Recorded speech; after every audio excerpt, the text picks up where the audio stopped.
আজকে আমি তোমাদের সাথে শেয়ার করবো মায়ের হাতে স্পেশাল চিংড়ি ভাপার রেসিপি। তো চিংড়ি মাছ অনেক রকম ভাবে খেয়েছি, তো আজ আমি মাকে বললাম তো মা চিংড়ি মাছটা একটু ভাপা হিসেবে রান্না করো। তো মা সেই জন্য করে ফেললো চিংড়ি ভাপা। তো প্রথমেই এখানে মাছগুলো ছাড়িয়ে নিয়েছে, তো লেজটা এখানে রেখে দিয়েছে যেহেতু একটু সৌন্দর্য লাগবে ওই জন্য মাছগুলো রেখে দিয়েছে। আর এদিকে মাছগুলো ধুয়ে পরপর ফেলে নিয়েছি। আর এখানে মশলা বাটার জন্য কাঁচা লঙ্কা, সর্ষে আর পোস্ত বেটে নিয়েছে মা ভালো করে শিলনোড়ায়। মিক্সিতে বাটার থেকে শিলনোড়ায় বাটলে টেস্টটা একটু বেশি হয়, ওই জন্য মা এখানে ভালো করে শিলনোড়ায় বেটে নিয়েছে।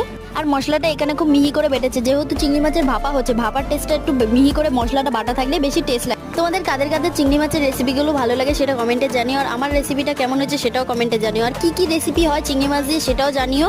তো এখানে এই যে মশলাটা ভালো করে বেটে নেওয়ার পর সামান্য নুন দিয়ে দিয়েছে, পরিমাণ মতন হলুদ গুঁড়ো দিয়ে দিয়েছে, আর এখানে অনেকটা পরিমাণে সর্ষের তেল দিয়েছে। আর ভালো করে মাছটাকে মেখে নিতে হবে মশলাটা যাতে মাছটার মধ্যে ভালো মতন লেগে যায়। তারপর একটা টিফিন কোটার মধ্যে সামান্য একটু তেল দিয়ে টিফিন কোটাটার মধ্যে ভালো করে তেলটা মাখিয়ে নেওয়ার পর যেই মাখা মশলাটা